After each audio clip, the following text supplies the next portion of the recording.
Okey, so hari ni kita akan cuba buat soalan yang cikgu bagi soalan yang Cik Marvin, pemilik kedai runcit Marvin.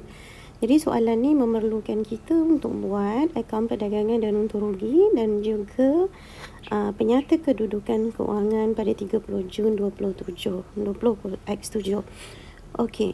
So macam mana nak buat soalan ni? Ini adalah penyata keuangan dengan pelarasan Jadi untuk buat soalan ni, apa yang perlu adalah pelajar-pelajar mestilah itulah pun fasih dan mahir membuat akaun perdagangan dan untung rugi. So macam mana nak buat ni? Tolonglah buat banyak latihan, because kalau tak buat banyak latihan dan kita akan lupa format dia tu. So ini adalah akaun perdagangan dan untung rugi untuk Encik Marvin. So dan ini pula adalah penyata kedudukan keuangan Encik Marvin. So sekarang ni kita akan tengok untuk soalan ni macam mana kita nak buat akaun untung rugi dulu. Okey. Jadi ini adalah soalan dan saya rasa semua orang ada soalan ni kan. Bila kita baca soalan ni, yang paling penting sekali adalah untuk baca maklumat tambahan tu dulu. Terperhatikan soalan ni, kita tengok maklumat tambahan.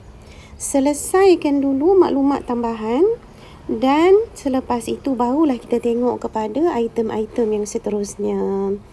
So yang pertama, inventory pada 30 Jun ialah 18,900 pada harga kos dan 19,800 pada harga pasaran.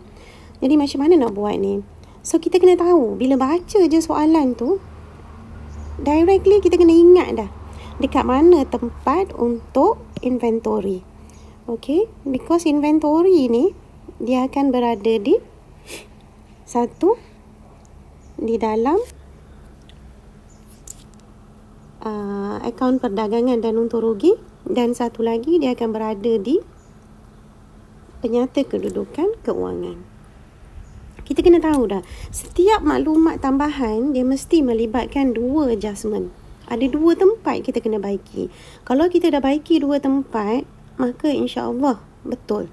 Kalau baiki cuma pada satu tempat, maka kita tahu dia salah. Okey. Katanya adalah dua value dibagi Satu 18,900 pada harga kos dan 19,800 pada harga pasaran. So kita akan pilih nilai yang bawah, iaitu nilai 18,900. Kita tak boleh ambil pada harga pasaran 19,800 sebab itu lebih tinggi. Dan secara logiknya, kita beli inventory ni pada harga kos, kita akan jual dengan harga yang lebih tinggi. Okey, so kita pilih harga yang lebih tinggi. So di sini nilai yang kita akan pilih adalah 18,900. Okey, so mana kita nak bawa 18,900 ni? Inventory dia akan pergi ke sini. Okey, iaitu dia akan berada di inventory yang ada di dalam maklumat tambahan itu adalah inventory akhir ataupun stok akhir kita panggil dia. So di sinilah tempat dia akan masuk dekat sini 19,800, iaitu di dalam akaun perdagangan dan untung rugi. Okey, selepas itu ada satu tempat lagi dia akan pergi terus, kita tahu dia akan berada di dalam penyata kedudukan keuangan. Di mana? Iaitu di bahagian aset semasa. Dia akan berada di sini. So dekat sini kita terus masukkan nilai dia 18,900. So itu untuk aset semasa. Okey. So lepas tu dah dua adjustment kan? Satu di penyata keuangan, penyata kedudukan keuangan dah masuk dah pun, dan satu lagi di dalam penyata akaun perdagangan dan untung rugi. Tolak dekat sini. Okey, so dah selesai. Habis. Bila dah siap, maka kita buat apa? Kita pun akan terus potong. Soalan satu tu kita potong. Sebab soalan tu kita dah selesai. So that kita tak pening kepala buat soalan yang sama 2-3 kali. Okey, soalan 2. Soalan 2 dikata, sepanjang tahun keuangan, Encik Marvin membuat ambilan untuk kegunaan peribadi seperti yang berikut. Okey, so ini soalan 2. Dikata dia ambil barang niaga 2350. Dan pada masa tu juga dikata dia ambil RM800 setiap bulan. Dan RM800 yang dia ambil ni direkod dalam akaun gaji. Sedangkan yang ini tak boleh masuk dalam akaun gaji sebab bayaran kepada pemilik. Okey, so kita tengok yang pertama. Dia kata Encik Marvin membuat ambilan untuk kegunaan peribadi seperti berikut, barang niaga 2350. Okey, macam mana kita nak adjust? Ingat ambilan mesti direkod dan setiap daripada catatan maklumat tambahan ada 2 adjustment. Okey, so bila kita ambil barang niaga 2350, maka apa yang akan affected adalah belian. So ini adalah belian. Bila soalan bagi dalam bentuk macam ni, belian dan jualan, dia ada dua-dua sini, dekat sini pun ada debit dan juga kredit. So what happen is, kita mestilah tahu yang bahagian debit untuk apa, yang bahagian kredit untuk apa. Jangan sekali-kali bertukar ni. Because benda tu memang tak patut tukar lah. Kalau ada yang bertukar debit apa kredit apa ni, kena lepuk kepala ni. Belian jatuh di dalam kumpulan belanja. Bila dia jatuh dalam kumpulan belanja, maka dia ini adalah sifatnya debit. Bila sifatnya debit, maka mestilah dia akan berada di dalam ruangan debit. So 365 ni adalah belian. Okey, jualan ini jatuh di dalam kumpulan hasil. Bila hasil, dia bersifat dia kredit. Bila sifat kredit, maka dia akan duduk di belah kredit. So, siapa yang masih bertukar ni lagi ni, revise balik pengkelasan akaun sebab pengkelasan akaun tu adalah satu benda yang cukup penting. Kunci untuk you all buat akaun ni. Buat akaun ni mudah je sebenarnya, tak susah pun. Okey, so dekat sini belian adalah RM365,000. Bila belian ada sebanyak RM365,000, apa yang berlaku adalah nilai ni 2350 ni kita ambil daripada sini. 365,000 ni kita tak tolak lagi belian 2350 ni. So apa yang kita kena buat? 365 ni kita kena tolak dulu dengan 2350. So, bila kita tolak, maka kita akan dapatlah satu nilai, iaitu 362,650. So, nilai 362,650 ni lah kita akan bawa ke apa tadi, iaitu belian. So, kalau tengok dekat sini, kita ada belian 362,650. Okey. So, itu satu. Satu lagi, ini adalah kita punya ambilan. So, kita kena kira ni sebagai ambilan. Jadi, ambilan kita sekarang ni adalah 2350. Ini adalah satu ambilan. So, dia akan jadi ambilan kita. Okey. So, kita kumpul dulu ambilan dengan RM800 gaji tadi tu. So, gaji dia kata, dia ambil RM800 sebulan. Kalau RM800 sebulan, maka kita akan dapat untuk setahun jumlahnya adalah RM800 kali 12, kita akan dapat RM9,600. So, RM9,600 ni telah pun termasuk di dalam gaji dekat sini. RM110,000. Jadi gaji ni, gaji yang dibayar kepada pemilik, so tak boleh masuk di dalam penyata keuangan. So kita kena tolak daripada 9,000 ni, kita tolak 9,600. So kita akan dapat RM100,400. Okey, so sepatutnya gaji kita kat sini 100,400. Nanti kita akan masuk dalam untuk rugi sebanyak nilai ni. Okey. Lepas tu, dah dapat itu, maka ambilan tadi kita tambahkan dengan 9,600. So, kita akan dapatlah ambilan untuk tempoh itu adalah 11,950. 11,950 ni kita akan bawa ke penyata kedudukan keuangan. Di bawah dibiayai oleh dekat sini. Dan kita ada dekat sini ambilan. Tolak ambilan. So, kita ada 11,950. So, itu telah pun ada 2 adjustment untuk soalan 2. Okey. Now, tolak tepi dulu. Kita pergi pula kepada nombor 3. Belanja penyelenggaraan bangunan 150,600 termasuk mengubah suai bangunan 65,000. Okey, so sekarang ni kita tengok yang ni. Belanja pengubah suaian penyelenggaraan. Okey, lupa. Tadi kita dah pun siap. So, kita akan potong ni. Ni nombor 2 ni dah siap semua dah. Settle. Potong. Tak payah tengok lagi dah. Selesai. Okey, now nombor 3. Okey, nombor 3. Belanja penyelenggaraan bangunan. Belanja pengenyangan bangunan 150,600. Kalau kita tengok di dalam try balance atau imbangan duga yang dia dah bagi, belanja penyelenggaraan bangunan, kita ada 150,600 dekat sini. Okey, 150,600 ni dia kata dah termasuk di sini dengan belanja mengubah suai bangunan. Okey, apa dia belanja mengubah suai bangunan? Ini adalah belanja modal, bukan belanja operasi. Jadi yang boleh masuk di dalam untung rugi cuma belanja operasi. Belanja modal mesti masuk di dalam penyata keuangan. Tak boleh tolak sini.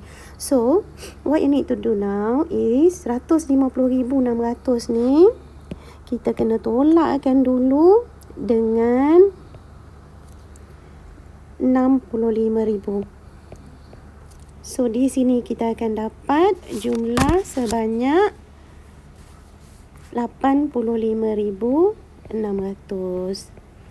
Jadi 85,600 ni adalah belanja penyelenggaraan bangunan kita. Kalau tengok dekat sini, belanja penyelenggaraan yang kita ada adalah 85,600. Mana datangnya dia? Ini adalah sebab kita tolak dah belanja mengubah suai sebanyak 65,000. Faham Okey, itu satu. Lagi satu, disebabkan dia buat untuk mengubah suai bangunan, maka nilai bangunan kita iaitu pada kos ni sebanyak 230,000 telah pun bertambah. Sebab kita telah menambah baik bangunan. So, dia jadi 295,000. So, dekat mana kita nak bawa ni? So, ini kita akan bawa ke sini. Iaitu penyata kedudukan keuangan. Di bawah, aset bukan semasa. Kita ada dekat sini bangunan. So, ini bangunan kita yang kita masukkan. Kos dia dah pun jadi 295,000. Bukan lagi 230,000. Okey, boleh faham tu? Okey. Now, dah ada 2 adjustment untuk tu.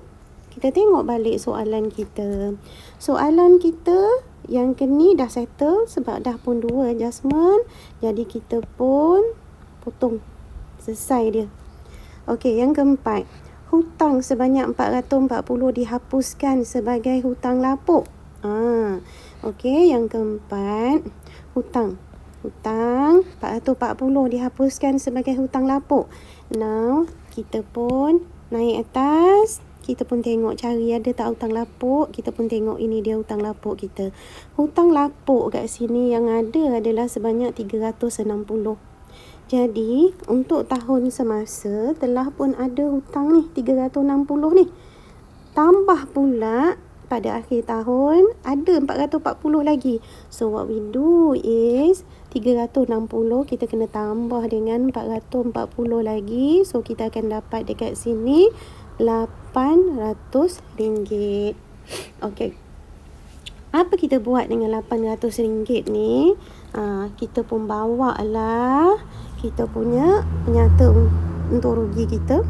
Dalam ni kita ada belanja hutang lapuk RM800 kat sini Okey, so RM800 belanja hutang lapuk, selesai satu adjustment. Okey, so now kita pun tengok, tepikan dia. Satu lagi adjustment dia berada di mana? Bila hutang dihapus kira, maka of course yang terlibatnya adalah akaun belum terima. So dekat sini kita ada akaun belum terima. Okey, akaun belum terima sebanyak 136,840. So dalam 136,840 ni ada 440 yang kita tak boleh kutip dah. So what you need to do is minuskan 440 ni.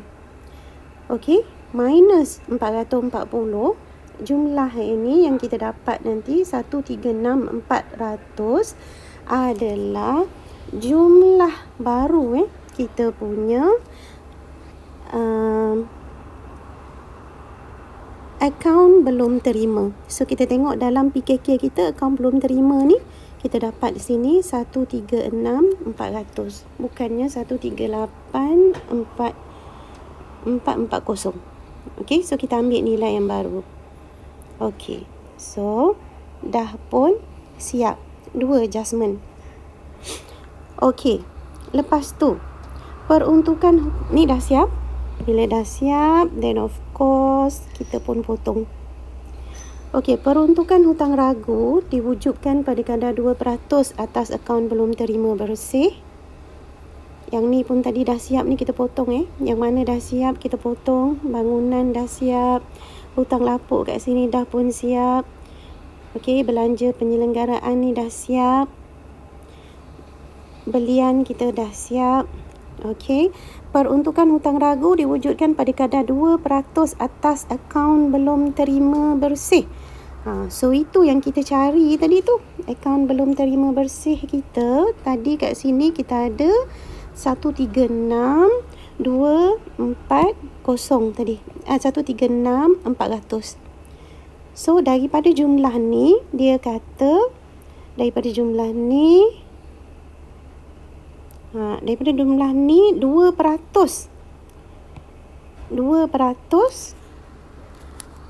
adalah peruntukan hutang ragu nak kena wujud. Okey, so 2% tadi tu darabkanlah dengan jumlah ni. So kita akan dapat 2728. Okey, so 2728 ni kita akan terus bawa dia ke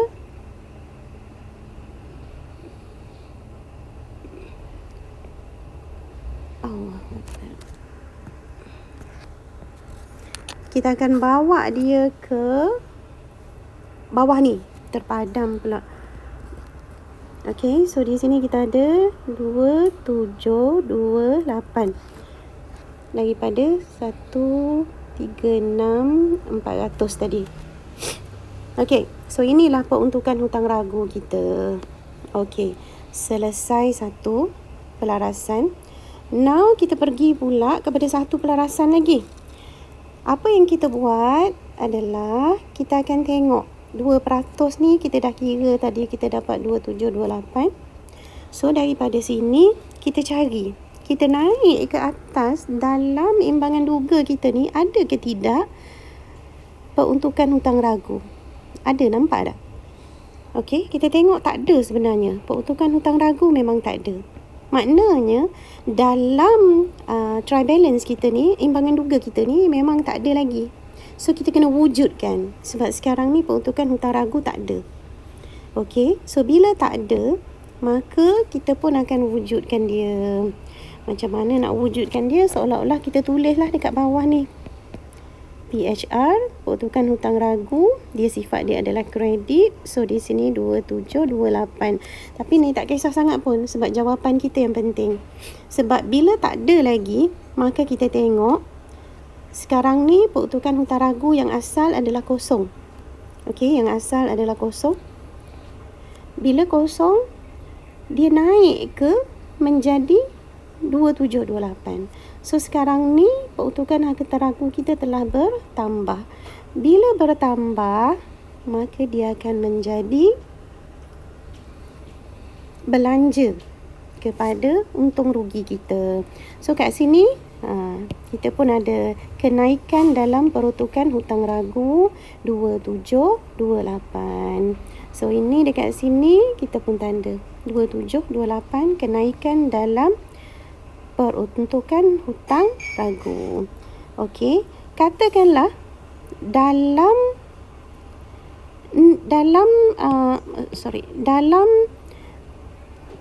imbangan duga ni dah ada. Jadi kita tengok jumlah dia, kita kena bandingkan dengan hak baru. Kalau naik, dia duduk dekat ruangan belanja. Tapi kalaulah dia turun, maknanya peruntukan hutang ragu dalam ni dah ada 3,000. Sekarang ni 27, 23, 28. So kita bandingkan. Kita tengok jumlah dia semakin menurun. Bila menurun, dia akan duduk dekat sini. Hasil. Okey? Okey. So now dah selesai kita punya nombor 5. Now we go to nombor 6. Pinjaman 10% dibuat pada 1 Januari 20X7. Okey, so kita ada pinjaman sebanyak 10% dibuat pada 1 Januari. Tarikh ni penting tolong pay attention tu tarikh. Because dekat sini untung rugi ni adalah pada 30 Jun 20X7. So maknanya pinjaman ni dibuat pada 1 Januari. Daripada 1 Januari sampai 30 Jun adalah mengambil masa 6 bulan. Pinjaman 10% maknanya interest ataupun kadar faedah dia adalah 10%. So 10% tu daripada apa? 10% adalah daripada 80,000. Okey, so 10% daripada 80,000 kita akan dapat dekat sini sama juga 8,000. Bila kita ada 8,000, 8,000.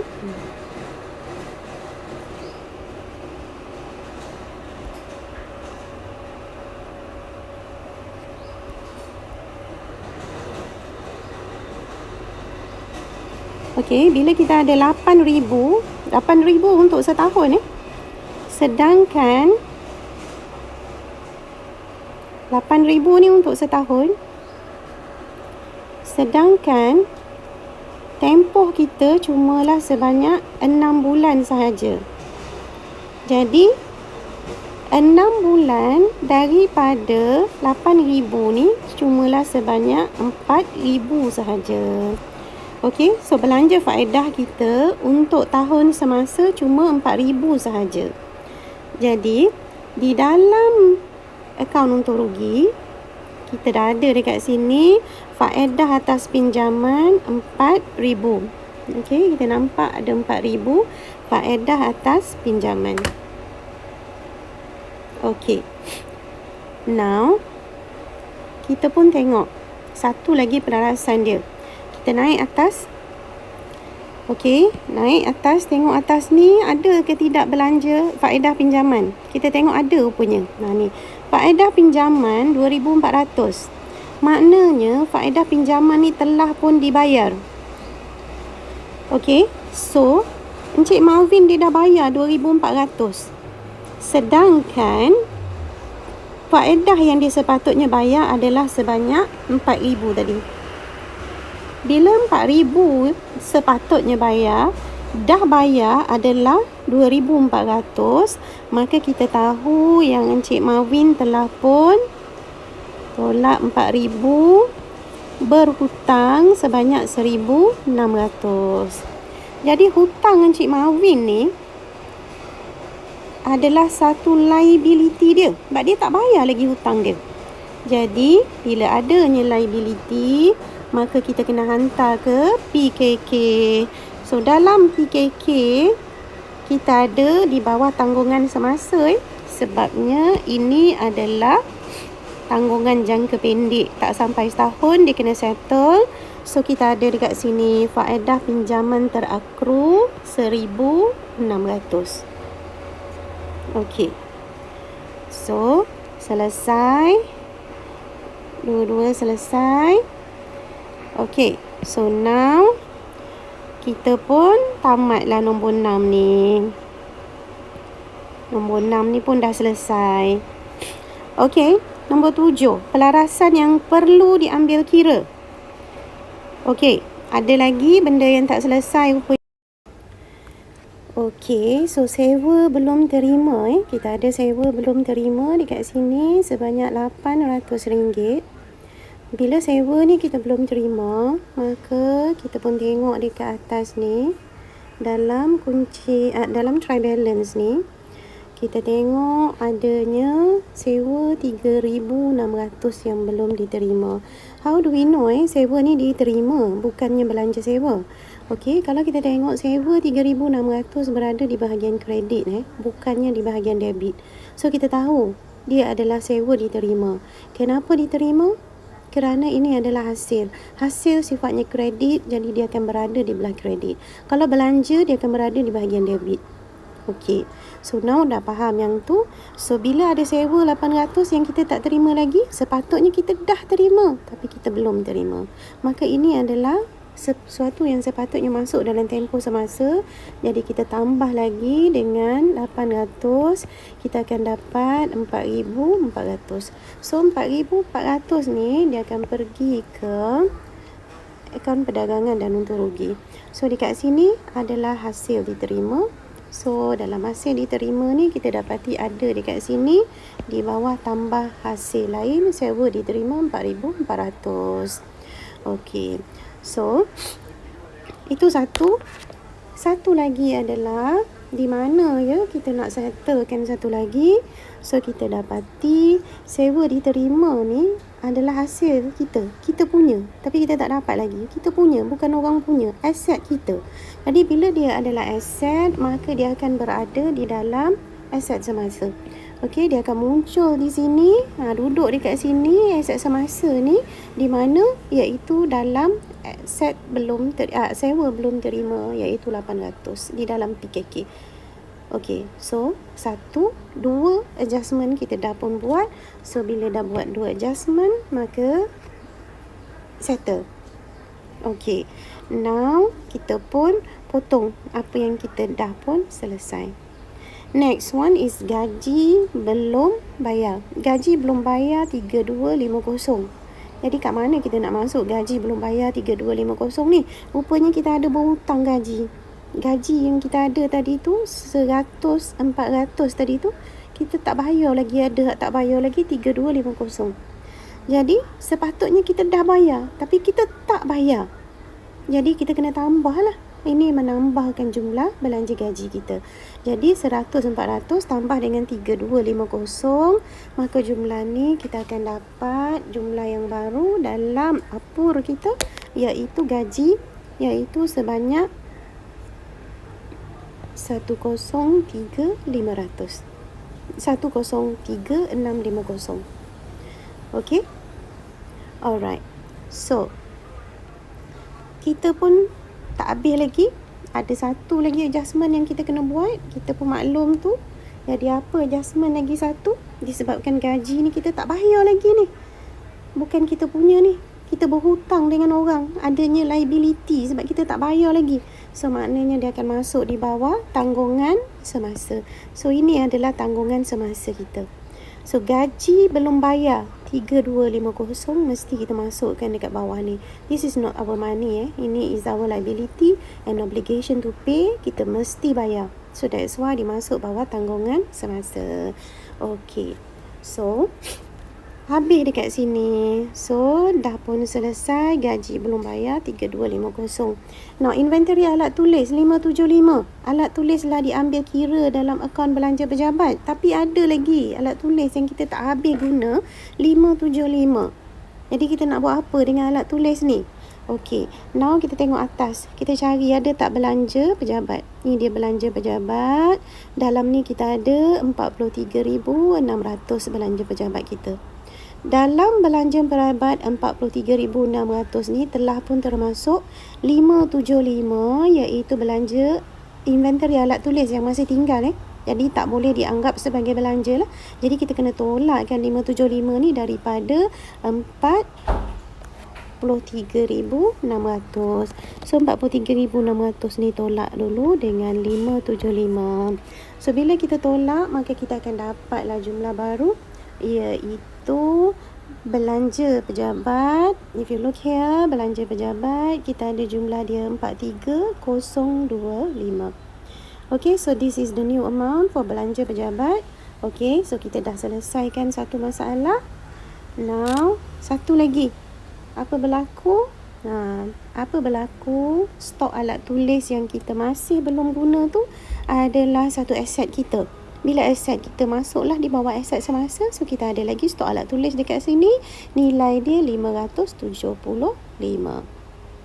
Okay, so dah pun satu dekat sini kita buat adjustment, satu lagi dekat sini kita buat adjustment. So ada 2 adjustment. Dengan itu insyaAllah kerja kita adalah betul. Okay, jadi selesai yang ni. Now potong. Okay, susuk nilai diperuntukkan seperti yang berikut. We go to susuk nilai. So, what about susuk nilai?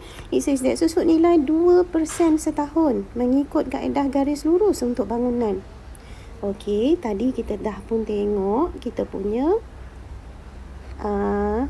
bangunan. Dalam bangunan tadi kita dah kira yang bangunan kita kos baru adalah 295,000. 295,000 bila kita darab dengan 2%, maka kita pun akan dapatlah satu jumlah iaitu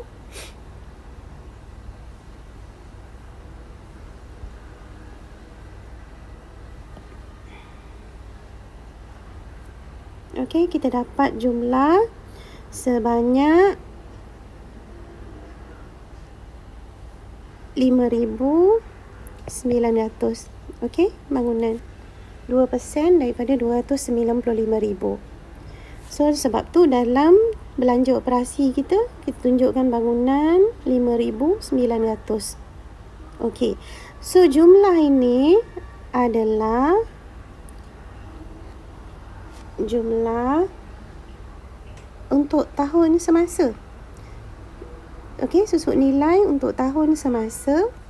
Sedangkan dalam imbangan duga kita telah pun ada susuk nilai bangunan iaitu sebanyak 42,000. Jadi 42,000 ni yang dah pun ada baki awal. Jadi kita kena tambah dengan baki semasa iaitu sebanyak 5,900 tadi. So kita pun akan dapatlah nilai untuk tahun semasa adalah susuk nilai terkumpul kita adalah sebanyak 47,900 iaitu 42,000 tambah 5,900. So dapat 49,700. Dan kita dapati dekat sini kita ada 247,100 iaitu nilai buku kita. Boleh faham tu kan? So now tapi pula yang ni kita pun tengok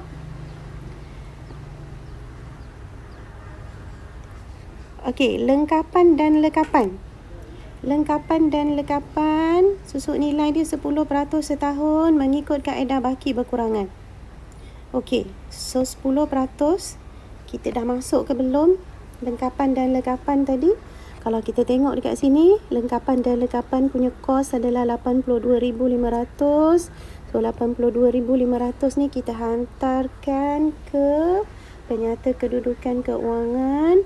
So dekat sini ada penyata kedudukan keuangan kita, iaitu 85,200 untuk lengkapan dan lekapan. Okey. So katanya jumlah ini adalah lengkapan dan lekapan ni, susuk nilai dia berdasarkan kepada baki berkurangan. Jadi 85,200 ni mestilah kita tolakkan dulu dengan susuk nilai terkumpul, iaitu 13,200.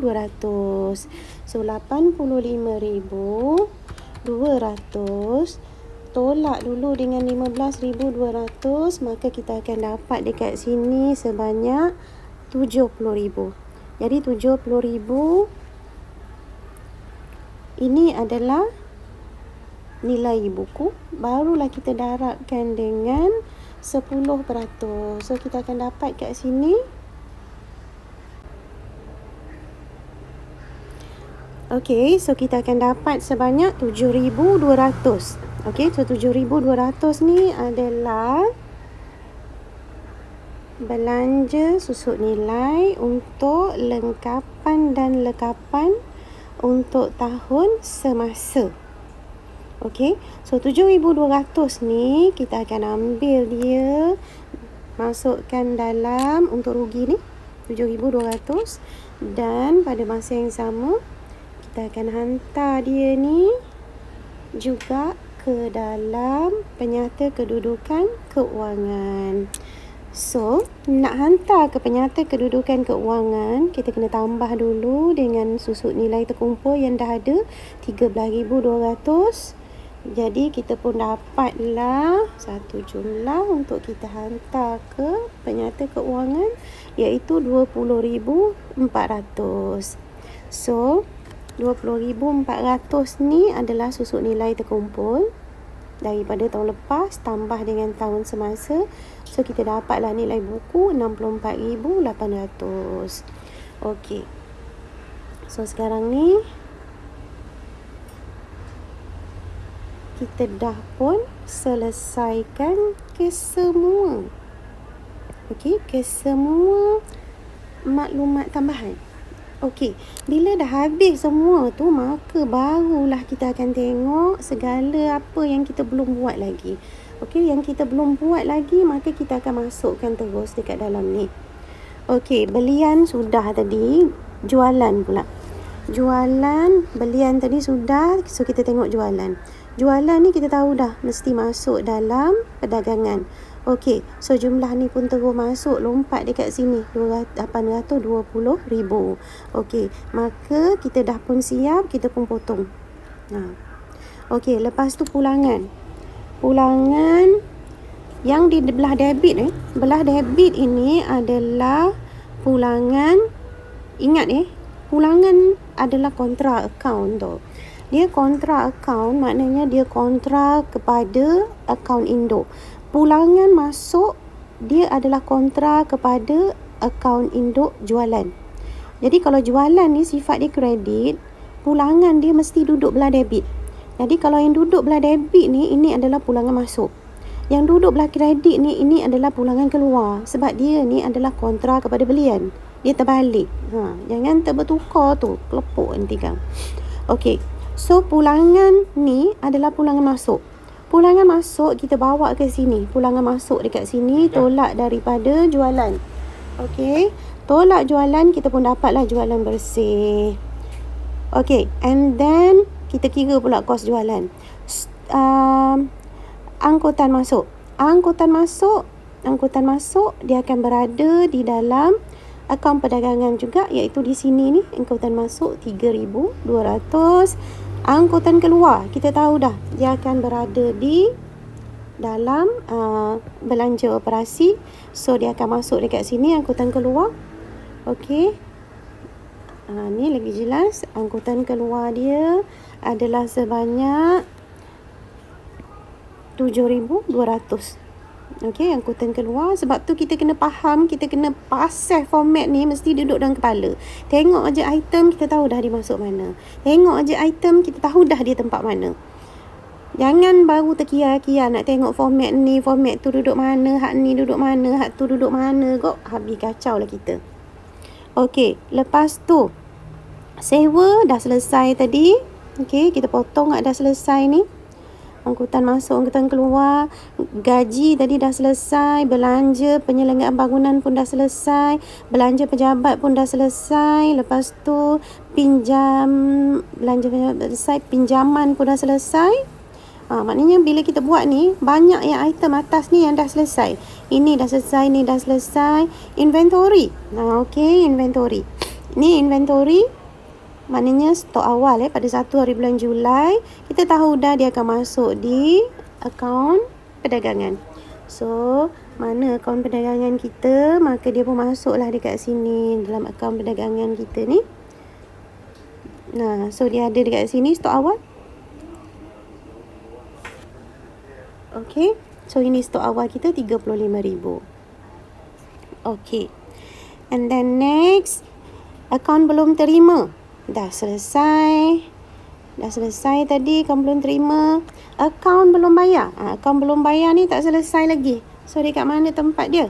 Tempat dia adalah di dalam akaun perdagangan dan PKK, iaitu akaun belum bayar ni.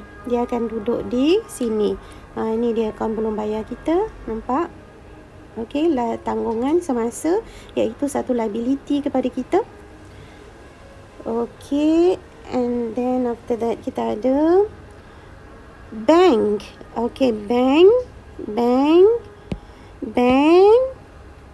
7650. Kita pun tahu bank ni adalah aset kita. Aset masuk ke aset lah. Aset apa? Aset semasa. Sebab apa? Sebab dia mudah cair. Kita boleh pergi bank buat keluar duit. So itu dia. Dalam bank kita pun ada lah. Bank kita ada 7650. Dah aset semasa. Okey, lepas tu lagi kita ada pinjaman 10%. Pinjaman kita tadi ni. Pinjaman kita tadi ni, kita dah pun kira interest dia, tapi pinjaman kita tak rekod lagi. So pinjaman mesti satu liability kepada kita. Kita mesti bayar macam mana sekalipun. Okey, so dia adalah satu obligation. Obligation maknanya liability. Bila liability, maka dia akan masuk di dalam PKK kita. Dalam PKK ni. Tetapi pada masa ini, pada masa ini, dia ni adalah satu asset, liability, bukan semasa.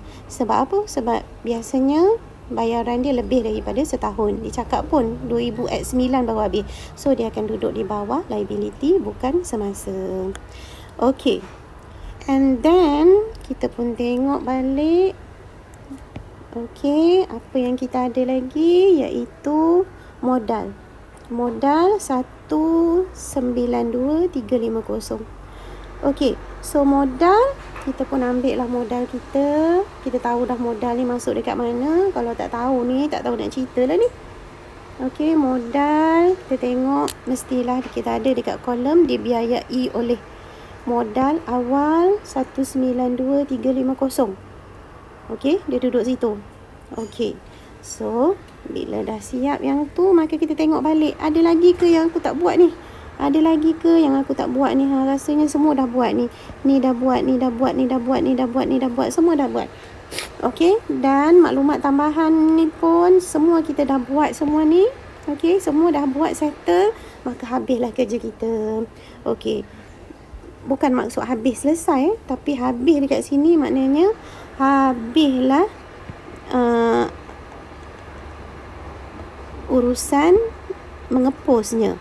So sekarang ni jom kita tengok untuk kira berapakah kita punya calculation kita betul ke salah ke tak ke. Okey, so kita pun ambil yang ni dulu. Ni kita ketepikan dulu. Kita kira akaun perdagangan kita. Kalau perhatikan akaun perdagangan kita ni, dia dah ada 3 kolom macam ni tau. Dia dah ada 3 kolom macam ni. 3 kolom ni, dia buat ni supaya senang untuk kita kira tau. Ni 3 kolom calculation ni. Hak jualan dengan tolak pulangan jualan nak dapatkan jualan bersih ni di paling kanan sekali ni. Selesaikan hak ni, lepas tu kos jualan. Stok awal duduk sini. Dia tak duduk tepi ni. Sebab apa? Sebab hak tepi ni ada urusan yang tak selesai. Tak, so dia kena duduk sini. Okey, kalau belian, ni untuk dapatkan belian bersih. Kita ada belian berapa, tolak pulangan belian, tambah angkutan masuk, tambah lagi apa benda yang perlu ditambah dekat sini. Dah dapat belian bersih, kita pun bawa ke sini. Dapat bawa ke sini, kita tolakkan pula dengan stok akhir. Tambahkan dulu dengan stok awal tadi. So kita tolak dengan stok akhir. Ada satu line tertinggal dekat sini, sorry, you can calculate balik. Okay, tapi you akan dapat kos jualan belian bersih. Lepas tu tolak untuk dapatkan, ada satu line tertinggal dekat sini, termiss tadi ni. Okay, so you dapat untung kasar setelah jualan bersih tolak dengan kos jualan. So you dapat untung kasar 433,950. Tambah hasil lain, you dapat satu figure lagi dekat situ.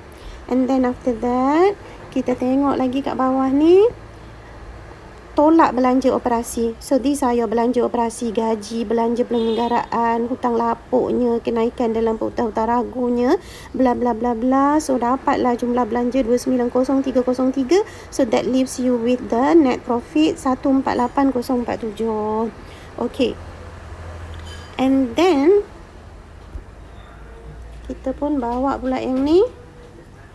Yang ini ni kita nak tengok penyata kedudukan keuangan. So, now you see dalam penyata kedudukan keuangan, aset kita, kos, tolak susut nilai terkumpul, dapat nilai buku, dapatlah berapa nilai aset bukan semasa, then you dapatlah berapa aset semasa total up. So, your asset total 473,497. And then after that, kita pun tengok lagi bawah ini dibiayai oleh modal awal banyak ni, untung bersih yang kita kira tadi, lepas tu tolak ambilan banyak ni, so you get the modal akhir here.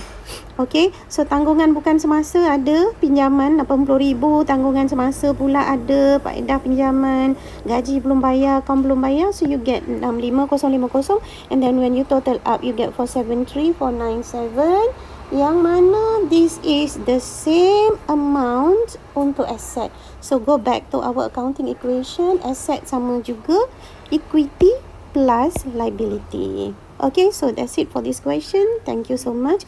You can watch it again and again. Kalau tak faham, then you can ask me again. So good luck. Okay, you can do it.